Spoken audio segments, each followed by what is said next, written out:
Siphinde sinamkele lisathe nqa kumba zamehlo singena kaloku kwiyori yethu yesibini. U-Eskom uthi ukusetyenziswa nemfuno ephansi yombane zezona zizathu zokwehla kwezinga likacimicimi kutshanje. I met with President Zelensky and I also met with President Putin, and we spoke about all manner of things, including the peace process, including BRICS, and so we discussed everything, and all that will be announced in due course, exactly how everything is going to work in relation to the BRICS process and summit. Umengameli Ramaphosa uthi ngokuhamba kwesikhathi kuzomenyezela ukuthi ngobani abazohambela ingqungquthela ye-BRICS eNingizimu Afrika ngasekupheleni kwalonyaka. Ndibhodla nje kaloku ndikhula ngokundivumayo. Ndibhodla madoda, ndibhodla ndibhavumle kudideka ingwevu nengwevukazi. Zibuyele ekhaya. Zibuyele ekhaya Jikelele. Ubuye umlisela nomthinjana wazula kwethu. Siphucula ingqondo, siphucula inhlalakahle, siphucula ingqiqo. Kuba kaloku we are the ones we've been waiting for. Masithina sitshothe ke madoda sinqunqe sinqumshele xanse sizombelela ekhaya Jikelele.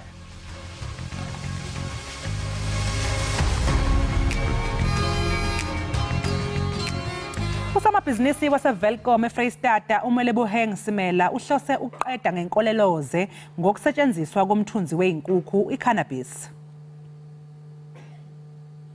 Ukuveliswa kwentsangu kweli kubonwa njengento ezakunceda kuhlumo lwezoqoqosho. Uthando lukaMoleboheng Simela olwezendalo kwamenza ukuba avelise intsangu nezinto ezisebenzisa intsangu eziluncedo kuluntu.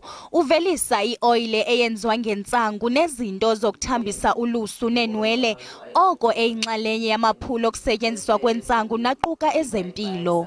I'm a researcher for the University of the Free State for couple of years now. It's the 5th year now, whereby I've been conducting a research in terms of cultivation and also producing a certain like this oil.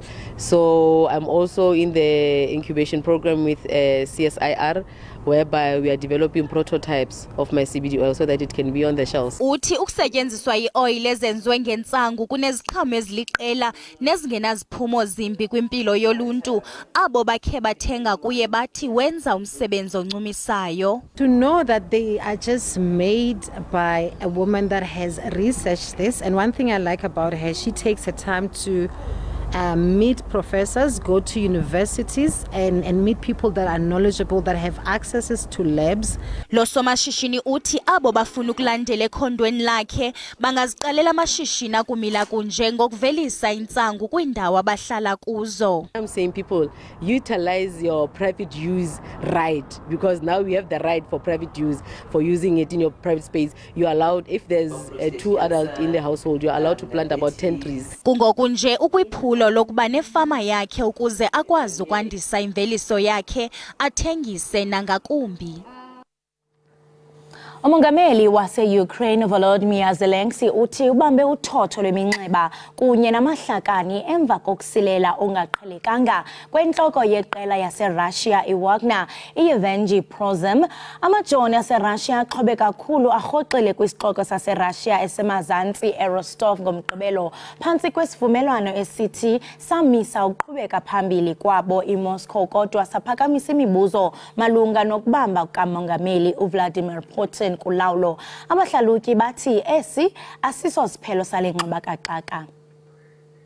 From Prigozhin's point of view, he wants to be seen as a Russian hero. He wants to be seen as defending the interests of the state against weak leaders. And so he didn't want to be seen as attacking the state in Moscow. Putin, I don't think, had a choice. He did not have confidence that his own people would stick with him. So we had to offer Prigozhin a way forward, a way out, if you will, to Belarus. And now I don't think we've seen the last of this. I don't see how Putin can stay in power and have been shown to have caved to Prigozhin in this way. And therefore, I think he will go after him. And I think Prigozhin is counting on that. And that is something that I think he needs in order to, again, go after a bigger role in taking on the military apparatus of the country, but being justified in doing it. Umbutho we-ANC uthi abemi bangaphandle abakweli loMzantsi Afrika bangumngeni omandla kweli. Ezi zezinye zeziphumo zentlanganiso yekomiti ethwaliswe uxanduva kazwelonke ye-ANC nezidandalaswe ngusosiba Jikelele ufikile mbalula eLuthuli House ngolwesine. Umbutho olawulayo awubuyi ngamva kwizicwangciso zawo zokusombulula intsindabadala yokuphuma nokungena kweli. Lo mbutho unikwe ingxelo ngumphathiswa wesebe lezemicimbi yekhaya uGqirha Aaron Motsoaledi ngemigaqo-nkqubo eyilwayo nokuphuma nokungena kweli, equka izindululo zobuzwe, ukuphuma nokungena kweli kunye nemithetho yokukhusela imbacu. Illegal immigrants put a heavy strain on the fiscus with adverse effects on service delivery, the overstretched health sector, high unemployment and poverty. Ngelixa lombutho ububambe inkomfa yawo yama-55 ngenyanga kaDisemba walonyaka uphelileyo, uye wamkela isindululo somgaqo-nkqubo wokuphuma nokungena kweli immigration policy framework neza kukhawulelana nengxaki yokuphuma nokungena kweli ngokungekho mthethweni. Ukususela ngoko ke urhulumente umile uthe gumulolo ubeka imigomo efana nokurhoxisa impepha mvume zabemi baseZimbabwe ZEP neza kuphelelwa ngoDisemba walonyaka. Illegal immigrants have been a ticking time bomb for the country, which has been an albatross of the ANC-led government to accelerate service delivery at a faster pace. The outbreak of violence as attested to by the violent attacks in Deep Slot, which happened on the 21st June 2023. Le komiti igxininise kubambiswano kwizidingo zeli kunye nezahlabathi jikelele. U-Eskom uthi ukusetyenziswa kunye nemfuno ephantsi yombane zezona zizathu zokwehla kwezinga lokucima kombane kutshanje. Kwintlanganiso yamaqabantshintshi yekomiti yesizwe yeengxaki yezamandla xebe, isigqeba sokuphehla u-Eskom u-Eric uthe kubekho ukuphucuka kweemegawuthi ezingama-3,000 ngenxa yokonakala okumbalwa.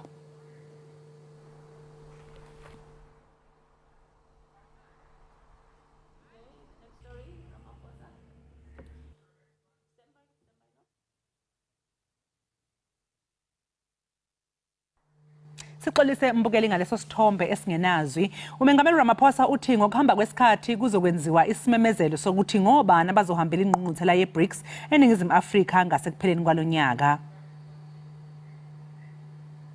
I met with President Zelensky and I also met with President Putin, and we spoke about all manner of things, including the peace process, including BRICS, and so we discuss everything, and all that will be announced in due course, exactly how everything is going to work in relation to the BRICS process and summit.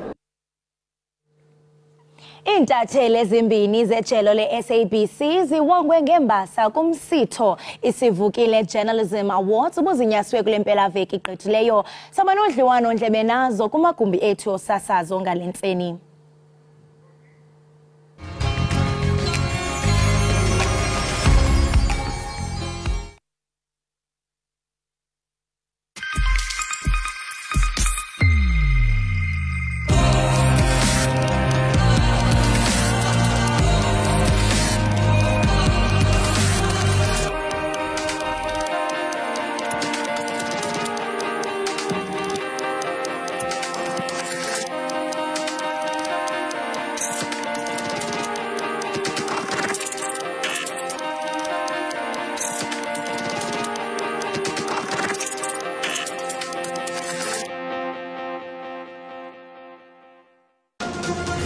According to a report by Gun Free South Africa, gun violence is the leading cause of murder in South Africa. You have about 9,000 guns that are annually reported to either have been stolen or missing. We have a problem with the influx of guns into our society. Another gruesome mass killing here. It's the availability, it's the easy access to the weapons that's the issue. Let's make it difficult also to obtain guns. It's so difficult to get a licensed firearm, but it's so easy to get illegal firearm. We're going to get every gun, we're going to find every suspect. Get in touch with SABC News. Call us if you have any news leads, stories, tip-offs, or simply issues you are grappling with as a community.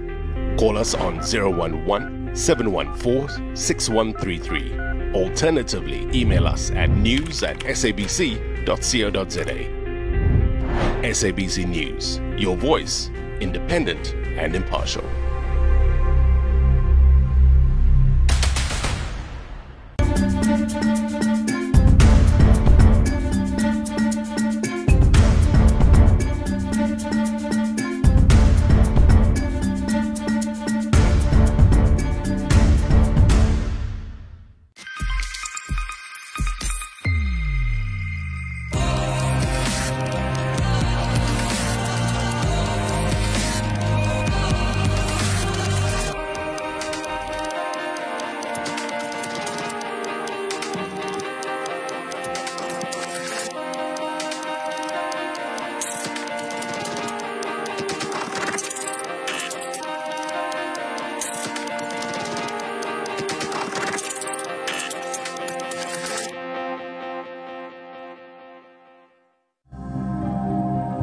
To all women who are staying in an abusive relationship because of that prophet sake, a woman's grave is where she's married. I'm saying, please break the silence. Gender-based violence is very huge. A lot of women want to move out of their abusive and toxic relationships, but they cannot because they don't have the money to buy the expensive stands that the chiefs are charging them, and they do not have the money to also build houses. Breaking away from an abusive relationship is not easy, but it is doable. Let us support women who want to leave. Families must embrace them and love them and help them to start a new life. The powerful craft their messages carefully. But what's the true state of our nation? This is where truth and facts are uncovered. A new platform for fed-up South Africans, where no topic is untouchable. 1 hour of thought-provoking current affairs. Unfiltered news, unfiltered views, unfiltered conversations. With me, Sizwe Mpofu Walsh, on SABC News Channel 404. SABC News, independent, impartial.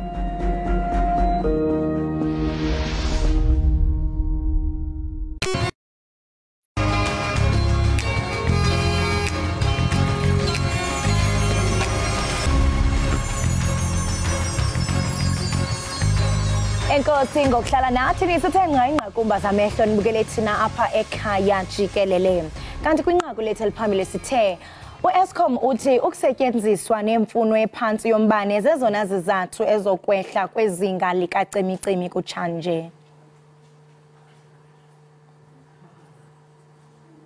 Sihlabele mgama mbukeli sizawungena kudliwano ndlebe lethu kunye kaloku nabo abathe baphumelela kwaye ke thina siyabavuyisela si ekhaya jikelele.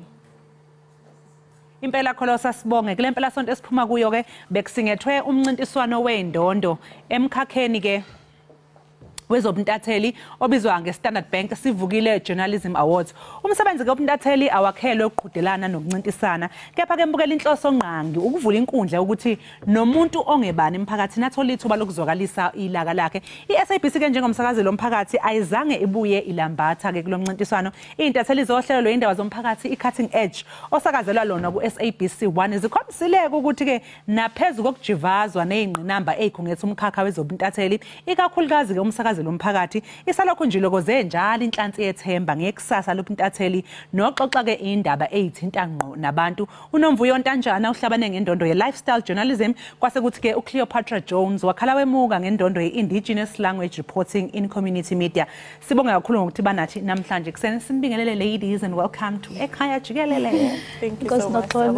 Sibonga kakhulu ngokuthi nibe nathi sinihalalisele kakhulu siyayiqhenya ngani. Ake siqale nje ke ngibuze mhlambe ngiqale ngizobuza umbuzo ngizobuza kini nobabili kodwa mhlambe ngiqale ngawe Nomvuyo.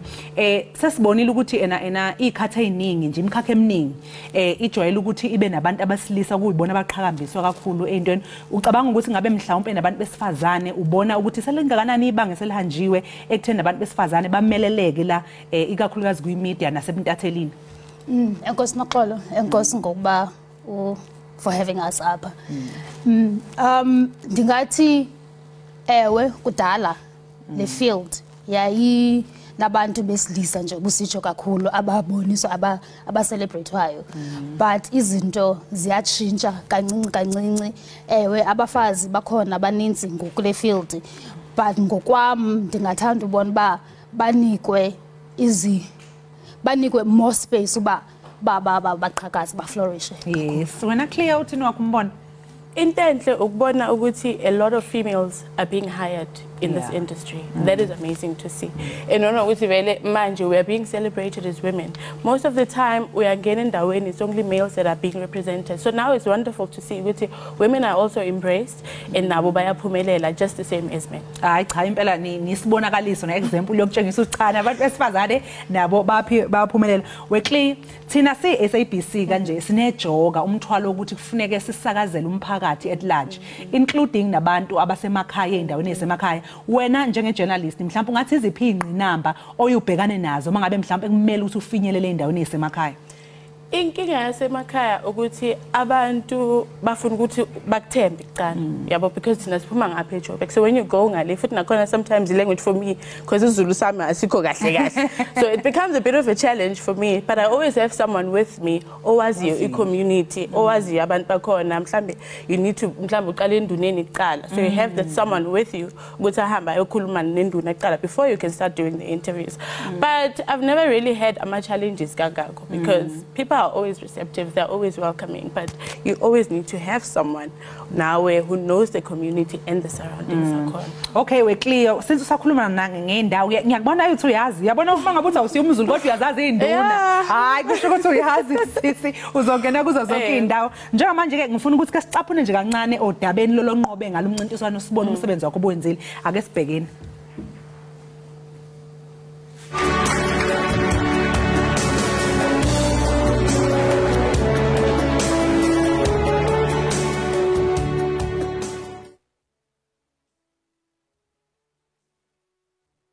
This is our second new category, community services reporting, and it's aimed at issues that are really crafted from a community interest perspective, including general community features and creative journalism stories that are initiated to capture the depth of community sentiments and concerns.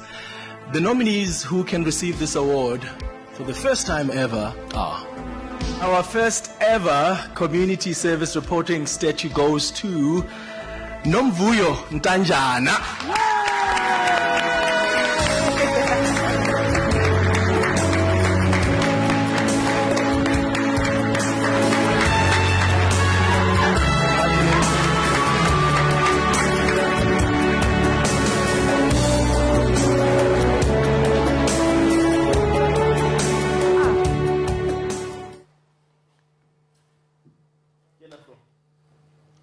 This is our second new ngiyabona lapho Cleo ukuthi hey cha bekukuhle abantu bebeswenkile lapha beku ama awards are serious nje. Hey cha ngeke ngonyaka ozayo nami ngiyafuna ukuyibona ngilapha. Ngiyabona futhi ukuthi ayibona last year Nomvuyo kwakunjalo futhi.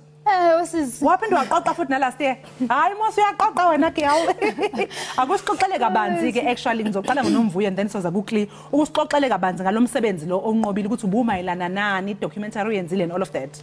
All right, so kulonyaka ndienda nominator for indawo ezimbini under i-lifestyle na under i-community service le uyibona pha e-TV-ni inyuka pha. Ewe, so le ndiwine kulonyaka yifamily yaseLimpopo. Apho ifamily ye-crafters eyashiywa that skill yashiywa ngutata wapha kulamzi. So to see a family doing whatever it takes to survive kule unemployment rate ibaleseleyo kule minyaka, for me that was heart-wrenching. And also indlela iathi yayo abayenza ngayo bayahamba bayehlathini, so sibalandele besiye ehlathini besika khona nomfazi apha kulento besika phayana ngesarha yonke into, so bathwala zonke ezankuni zonke ezanyanda siyabalandela. So mna that blood and sweat engena uba nje abantwana babo batye, from I felt bad that needed to be told. Hayi cha no bekumele ukuthi impela ubiphumelele umsebenzi omngaka uphume nasemahlathini sana. Clear wena uphumelele ngamuphi wakho umsebenzi nawe usichazele ngakho obuwenzile. So istory lesingasenza mina bezuthu, so they combined both of them and then it was body of work. Okay. So esokuqala besibiza inkolelo engaziwa khona usisi uma wakho washona wakholelwa ukutheni ukuthi uma ngambeka endlini amthandazela amfastela uzawuvuka. So wamhlalisa endlini for the longest time umphakathi wawuzibuza ukuthi hawu kanti uphi ugogo oyabo. So manje bafonela amaphoyisa because bebesaba ukungena endlini phela usisi unesibaba. Bebesaba ukungena endlini bafonela amaphoyisa bathi hayi ugogo asamboni. Mabafika vela amaphoyisa ugogo leli phansi unamabhayibheli ekhanda usisi akafuna ukungenisa umuntu endlini. So that was the first story. The second story umndeni wase konje kuphi eMpumalanga KZN bona ke umntana wabo umfana owashona after 10 days bamthola phansi entabeni bamnyusa ke amaphoyisa bathi because umzimba use udecomposing besicela ama DNA test results ukuthi ayenzwe before sinikeza umzimba. Bawayenza ke balibele baya emoshari nasemaphoyiseni. Only after 2 years they realized ukuthi umntana wabo ungcwatshwe as a pauper by the state. So we had to find ways to get the family ukuthi bathole umzimba wabo back after 2 years. So bekumele bahambe bayomdiga up and rebury him again. Yo yathi umsebenzi omngaka ingakho uphumelele sisters and I'm sure lo mndeni lo grateful for you and everything because I can imagine iclosure ukwazi ukuthola umndeni wakho. Chaza inkulu lezi story ma girls enzenzayo kumele impela ukuthi niphumelele. Ni understand clear ukuthi wena uthe uqala nje kwenza ama documentary wathola indondo mhlawumbe ungathi yini noyenzayo ehlukile kunamanye ama journalists. I don't think there's really much ehlukile. Inkinga ukuthi nje story that we do, story that impacts abantu kakhulu because lesi sokuqala ngawina ngangisase ku special assignment beku story nje esotshwala oyabo ngawina for that, but it's always dedication yakho and always reaching out to people, always showing empathy towards abantu. Those are the kind of stories that people love and people can resonate with. Nomvuyo wena sisi nje ungathini ngohambo lolu olihambile ukuthi yiziphi izinto oyifundile ke ngesikhathi wenza lezi story obonayo ukuthi okay uyabona lokho I didn't know ngafunda lokho and two nakho kungithintile enhlizweni yami nami ngizokusebenzisa kweyami impilo. I think from la xa ndisiye fieldini ndinala mentality oba I need to tell the stories zabo the way they would want that story to, in fact the way they would tell as a story if ibindim ndithe kanje. Ewe, so izinto endizifundileyo number 1 kukuba zithembe ubathembe mabakuthembe itrust kuni nonke mayiqala ibe khona and then after that ibe soyibe kanjani akhona lamazi but akaphumi la ungawakhipha nange English. It's okay my love siyamixa la kusekhathi ke le relaxile. Ewe, and also ungaboya pha ucima fanba wazi yonke into, reach out to people uzabuya ucollecte yonke material ubuye kufuneka uzunatuke you have to write that script, reach out to the colleagues that are more experienced kunawe, people who are always there to help you. Because like I said, it's never about when, it's about telling that story right. So if you feel there's someone around you who can help you enhance la storytelling, cela kubo. Ake sibone indondo nangisacela ukubona indondo ke manje. Siqala ngayiphi? Sibone le certificate ngifuna phana babukeli babone bafethu we are proud here. We are award winning journalists. So na eyanikele Nomvuyo Lifestyle, and which is the family benthetha ngayo yaseLimpopo. Oh, nice. And then lena yesibini ebengichongwe yona, which is community service reporting. Apho family Eastern Cape. I mean, it's been over 28 years since democracy. Abayazi what service delivery is. Abanambani, abanazindlela, abanamanzi. So that story was. How bagithi chasana halalisela intokazi lena yona yena thola mina zami ngizikhohle ngiphume ngigijima guys. Ubusojahe ekhaya kakhulu kumele ukuthi ujike ukugijima. Hayi cha bosisi siyabonga kakhulu ngomsebenzi wenu omuhle. Siyacela ukuthi niqhubeke nje ke nisirepresent as SABC ni raise flag high sana halalisela senigcina nje sesiphetha. Ngisacela ukuthi ke ninike nje advice your fellow journalists. Nathi like up last now ama journalists. Kuze nathi so nama awards kufuneka benze njani. Sebenza ngokuzikhandla. Yes. Yabo reach out to people. Create contact nabantu. Bakuthembe, bakufonele. Whenever something happens, they must know ukuthi kumele bafonele wena. Yes. Yabo, that's it. Nomvuyo? Thanda into yenzayo. Yes, because a lot will happen, but if that passion is still there, the drive is still there, you can never go wrong. Siyabonga kakhulu nibe nosuku oluhle ladies nifisela konke okuhle na next year sobe sigadile ukuthi zisabuya nezinye indondo. Sibonga kakhulu ngesikhathi senu. Ayike babukeli lo bekunomvuyo kanye noCleopatra ebesixoxisana nabo bona ke bazintatheli zelapha eSABC abathe bahlabana ngeindondo zokwenza umsebenzi omuhle kakhulu siyayiqhenya kakhulu ngabo kanti futhi siyafisa ke siyathemba mbukeli ukuthi nawe usekhaya uqhuquzelekile kakhulukazi bakhona abantu abaningi abahlezi bethumela izicelo bebuza imibuzo la ekhaya Jikelele breakfast show ukuthi yona xolo ngabe ngifuna ba journalist kufanele ngenze njani hayi ke sanizwele bafethu nezwa ke nezilokothe ezinhle banathwana uqhuquzeleka ukuthi ke kusho ukuthini kahle ukuba intatheli ezoyibona nayo ngelinye ilanga sithola lezi indondo ezinhle kangaka njengamanje ke mbukeli ake sithi shwi lapha kukholosa ke sizwe ukuthi yena ke yizipha sesiphathele zona njengamanje.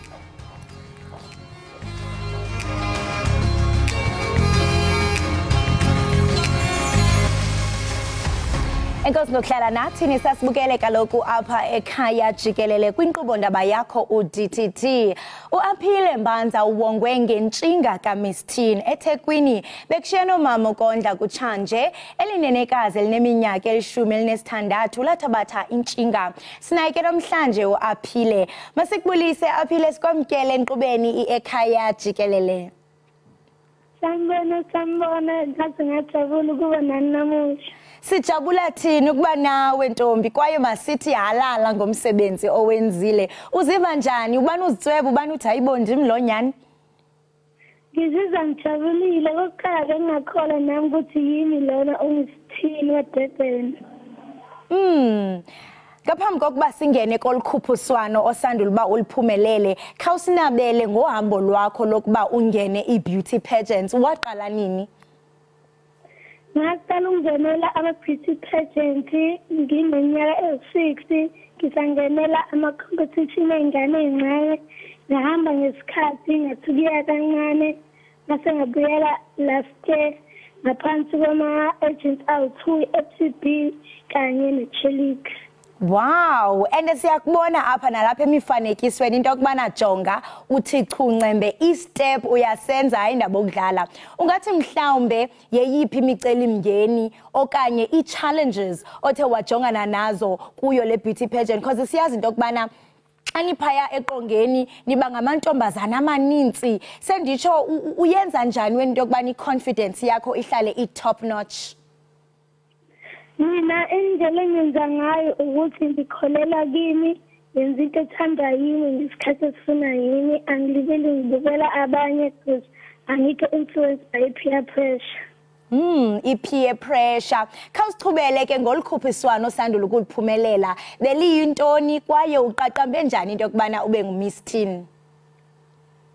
Bekuyi-competition ye-Miss Durban sangenela ngoDisemba ngoba simodele ngomhla 24 June. Bekumele phakathi naleso sikhathi bekumele senze i-charity work, sihese, sisize abantu. So ngosuku le-competition banje angithanda ngasho i-competition is tough but I made my way through. You? So kangixelele ntombi xa usuke endlini uzongenelela olukhuphiswano uphume uzixelele bajonga ndizobangena njengoaphilile ndizophumelela. Ngiphume ngizale confidence ungathi kubaleke njani into yokubana ube ne-confidence kwaye ungathi i-beauty pageants zikunceda njani njengentombazane esakhulayo into yokubana ukhulise i-confidence yakho kuba njengokuba ubutshilo ekuqaleni into yokubana kukho imingeni efana no-peer pressure also nawe mhlawumbi uqonda uba yu ufuna ukufitha in. How do you stand out ube ngu-aphile ungagunqi? Mina peer pressured by other people ngoba ngenza into ethanda yini ama-pageants futhi ayasiza amantombazane ukuthi enze izinto right. Okwazi ukuhlangana nabantu abaningi uthola ama-opportunity amaningi ngenxa yokumodela. Khawusithole Thuphe ke kwi-preparation process kuba ndiyaqonda into yokubana ngaphambi kokuba ube mhle ube right kwelo qonga zininzi izinto okumele uzenze from inwele zakho kuba ndiyabona uba kunalo lokho intle andazi noba izawundilingana namhlawumbi ungandipha yona le pink. So can you just take us through the preparation process uqinisekisa into yokubana yonke into ihamba kakuhle? Ama-preparations abuye abe tough wona kodwa-ke ngitholile ingubo eyami enhle nenza iy'nwele the day before ngalungisa yonke into nje the day before. Bathini ekhaya bathini esikolweni xa bekubona uba hayibo ugirl is doing the things? Bajabulile kakhulu. No, ndiqinisekile khona ababukeli bethu abakubukeleyo kuba ngoku ndingatsho into yokubana uyi-role model kwaba abalandela emva kwakho. Ungathini ukubakhuthaza nabo mhlawumbe omnye ufumanisa into yokubana unazo insecurities zoba you andifuna ungena because kuthethe izinto ezinje nanje. Ungathini nje amazwi wakho kuba ubakhuthaze nabo ngenye imini bazibone kule ndawo kuyo? Mina ngingathi nakuqala kuwe. Into engiphila ngayo njalo ukuthi don't let other people's opinion of you become your reality because everyone is a unique individual. You must never ever give up on yourself. Wow. Believing in yourself is the secret to success indeed. Aphile siyaqonda into yokubana kwi-beauty pageants singatsho sithi ubuhle budefinwa ngendlela ezahlukileyo. Ungathi wena xa udefina i-beauty, is it only into yangaphandle okanye iquka nangaphakathi uba isimilo sakho sinjani? Beauty is not only on the outside, but it's also in the inside. It's about how are you inside. For example, kindness, sweetness, that's the beauty, the real beauty. It's not about your physical appearance, it's about you. Wow, iphakathi lakho linjani? Aphile siyaqonda ukubana kaloku kwezi beauty pageants kuye kube khona imibuzo enibuzwa zi-judges. Ngophi umbuzo obubuziweyo kule imistini yakho? Umbuzo ukuthi what do you think Miss Durban's qualities are? Eke khawusasa usixelela into yokubana what qualities are needed for you to be umistini? Mina impendulo yami ngithe Miss Durban is all about having fun, but if I were to name a few, it would be self-confidence, loving yourself, doing what makes you happy. And to tell you, and trust me, this is the truth, whether I come up today with a crown or not, I'll still be happy because I was here to have fun. Wow, ungunqondo kwaye ngiqinisekile into yokubana nababukeli bethu bayakuthanda kakhulu. Ungathi mhlawumbe zintoni esingazijonga ku-Aphile in the next coming years? Ingaba mhlawumbe ufuna ukuzibona ufana noZozibini Tunes? Ngingathanda ukuyibona nami ngingenela Miss South Africa, ngiphinde ngingenele namanye ama-pageants international. Uthi ufuna uyaphi papa? Ngingathanda ukungenela Miss South Africa kanye ngingene nama-pageants international ukuze ngihazi ukuhamba iy'ndawo. Ube phako Miss Universe Jonga. Ndifuna uqala ndithi congratulations because uyazi into yokubana umlomo uyadala. So uzawufikela apho ufuna ukufikelela khona. So congratulations in advance. Mamela Aphile, siyaqonda into yokubana njengoko ningenelela kwezi beauty pageants, njengokuba wena ujonge ontanga bakho, siyazi into yokubana ikhona imingeni efana no teenage pregnancy, uye wayibalula indaba ye peer pressure. Ungathi mhlawumbe mhlambe zeziphi ezinye i-challenges ogabakho ongathi bajongana nazo kule mihla ingakumbi ngoku sesiphila ko-social media kwaye ungacebisa ngelithini njengo-Miss Teen? Ezinye izinto ehlupha abantu kakhulukazi youth these days is depression. Depression is a major problem for everybody, not only just the youth. It starts with stress that you can't relieve. So I say it's a good thing to speak out. And also for bullying. Bullying has to stop because this is the 23rd century people. Bullying has to stop. Wow, aphile ndiyaqonda into yokubana xa uzawungena kwela qonga mhlawumbe uba nazo i-nerves ukuphinde kube khona ne-happiness, so iba zi-mixed emotions. Ungathini mhlawumbe ukucebisa umntu othi uyaqala ungena kule nto ye-modeling kuba xa sengenile eqongeni kuvukeke okwakuzethemba noba mhlawumbe unalo uloyiko wena wenza njani in fact ukulwa neza nerves? What I do is that I leave my nerves at the door, and before I walk into the venue, I'm confident. Confidence, ungugelwe confidence wena. Jonga aphile siyazinca ngawe Ekhaya Jikelele kwaye sikunqwenelela okuhle kodwa sithi ntinga ntakandini uyawunqandwa zinkwenkwezi. Lo ke besithetha naye mbukeli nguye uAphile othe waphumelela kaloku uMiss Teen pha eThekwini. Siyathemba ke nawe mbukeli into yokubana uready ungene eqongeni ube right ube bright ngabe na fright. Kokuma sithi qhu evenkileni iqiniseka ugqusha lazi siyabuya gongo.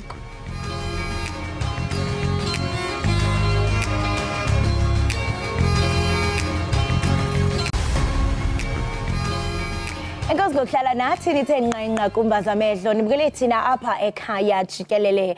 Ngoku ke singena kwezemidlalo ebaleni. Kwintenetya wenze imbali phezolo uAlexandra Boblik ngethuba ebhulela amasaka uAndrew Rublev ngamanqaku ku-6 ku-3 ku-3 ku-6 na ku-6 ku-3 ukuphumelela itumente iHale Open. Kusenjalo uCarlos Alcaraz waseSpain uzibonakalisile kwiWimbledon ngethuba ebetha uAlex de Mena ngo-6 ku-4 ku-6 ku-4 ephumelela intshinga yetumente iQueen's Club ebuyela kwindawo yokuqala kwihlabathi. Abathandi bebhola lomnqakiswano nezakhamuzi zaseKimberley bakuthakasela ukulethwa kwendebe yomhlaba ye-netball eNorthern Cape. Le ndebe yemukelwe ngesasasa eKimberley kanti ke nabalandeli bebeyimisela ukuthatha izithombe neqembu iProteas.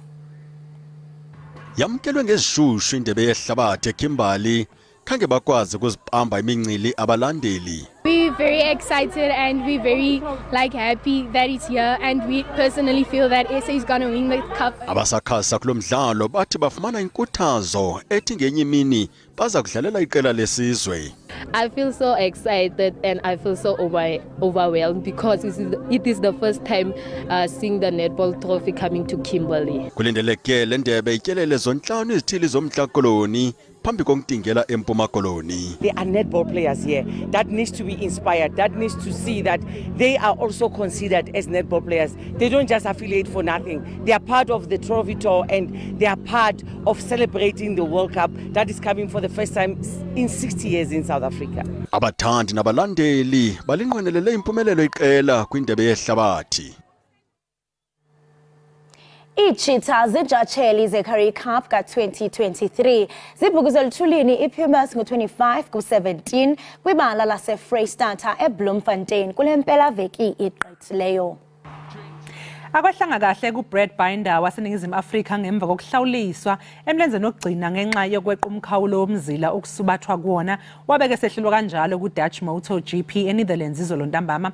uBinder uqede isithathu kodwa ke wase ehliselwe endaweni yesine kulomjaho ngemva kokuthi uFrancesco Bagnaia noMarco Bezzecchi ophume isibili. uBinder kuphinde wajeziswa ngecala elifanayo emidlalweni yokuhlunga ngomgqibelo. Umqeqeshi webanyana uDesiree Ellis ubize iqela labadlali abangama-23 lokugqibela kwindebe yehlabathi yabasetyhini yeFIFA 2023 ezakuqhutyelwa eAustralia naseNew Zealand ukususela ngomhla wama-20 kwinyanga ezayo nantsi ingxelo. Both experience and youth as well. Because experience won't help us if it doesn't add value anymore. So we look at who can add value to the team, the way we play, look at the numbers we have in different positions. players that are available when we change, etc. So we look for players for every eventuality, some multifunctional players as well. Umdlali weSenegal uKhalido Koulibaly usezoyogijimela iqembu iAl Hilal esuka eqenjini eligijima ku-English Premier League iChelsea. Leli qembu laseSaudi Arabia limemezele izolo ukuthi uKhoulibaly usengumdlali walo. Kubonakala nje kuchwaza enkundleni zokuxhumana ngesikhathi iqembu lifaka uKhoulibaly nomhlangano nomengameli weqembu uFahad bin Nafel ecikica inkontileka yokudlala kuleli qembu waseke enikezwa nejezi elingunombolo 3. Mbukeli ake sithi iqunga seyidolo sizobuya emva komzuzwana.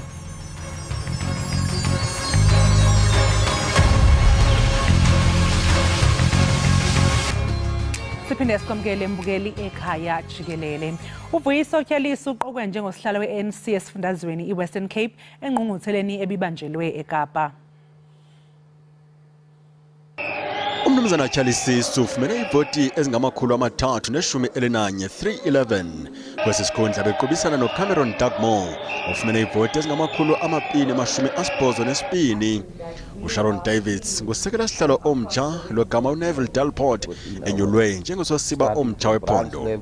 uAyanda Benz uza kusebenza njengesisekela likanobhala weqela logama uDerek Appels eye wonyulwa ngaphandle kokuphikiswa njengonongxowa wombutho.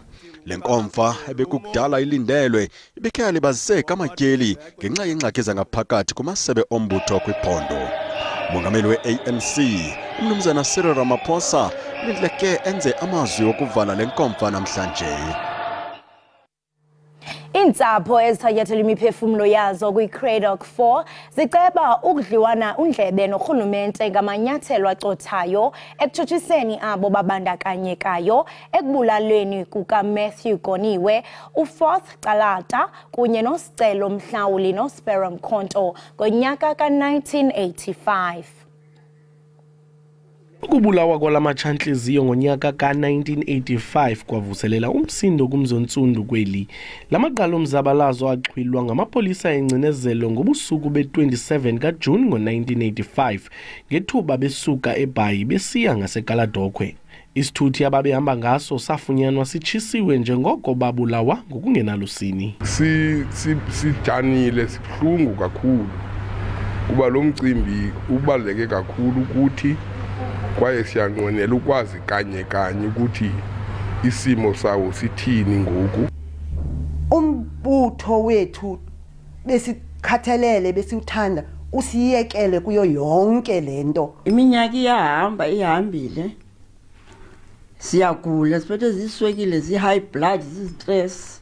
Ngento befanele kudala ilungisiwe. Igunyabando lotshutshiso kuzwelonke lithi liceba ukudibana nalamasapho ngenzame zokufumana isisombululo kwelityala. Into ebinzima apha kuba elityala lidala lenzeka kudala futhi uphando lakhona belunzima kakhulu. Kodwa ke sifuna uqinisekisa into yoba sizimisele ukuba amatyala lana engakumba nxulumene nokubulawa kwamatshantliziyo omzabalazo ade agqitywe. Emva kweminyaka engama-38 lamasapho afuna ubulungisa. Kwindaba ze-SABC ndingulwando nomoyi ndiseKaladokhwe. Mbukeli ake siyobheka lapha sibone ukuthi kumi kanjani esimweni sesimo sezulu.